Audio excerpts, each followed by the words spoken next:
Comment poser une canalisation sans bloquer le trafic? Comment relier cette maison au réseau d'eau sans massacrer le jardin? Le salon VST, pour Ville sans tranchées, s'est penché sur la question.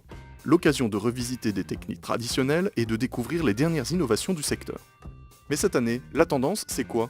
Le forage dirigé, incontestablement, partant d'un point en surface, sortant à un autre point en surface et qui s'adapte parfaitement au transport du gaz, de l'électricité, de la fibre optique. Le forage dirigé, comment ça marche? Le principe du forage dirigé, c'est de passer sous un obstacle, soit une voie ferrée, une rivière, une route, une autoroute, une construction, sans avoir à détériorer cet obstacle. On commence par réaliser un tir pilote avec une tête de forage.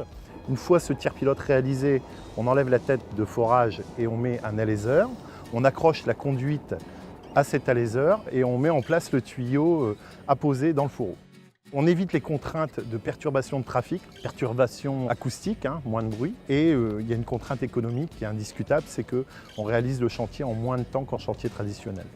Un forage, quel qu'il soit, ne s'attaque pas directement au gazon. Une fosse doit être aménagée au préalable, quelque chose que les méthodes d'aspiration font très bien aujourd'hui. Les aspiratrices sont de plus en plus demandées pour intervenir notamment sur les réseaux. La machine va permettre en fin de compte d'aspirer la matière, de découvrir le réseau et d'éviter la casse directement sur ces réseaux. Le moteur du camion va entraîner directement la turbine qui va créer une dépression et un flux d'air à l'intérieur de la benne. Et ce flux d'air va permettre au niveau du tuyau d'aspiration d'aspirer directement la matière, de la faire passer à l'intérieur de la benne pour la stocker. Et ensuite, on peut vider directement sur place, soit au sol ou alors sur une benne en pyrrole. On a plusieurs possibilités après de volume de benne, 8, 10 mètres cubes, suivant après le type de machine.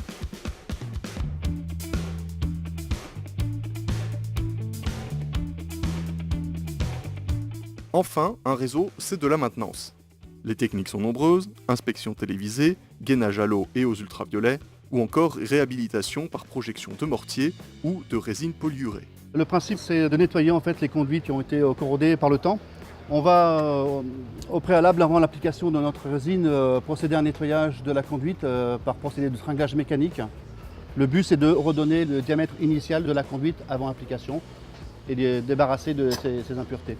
Une fois qu'on aura réalisé cette opération, on va sécher le tuyau par envoi de piston mousse par air comprimé. Et par la suite, on enverra de l'air chaud pulsé pour finaliser le séchage.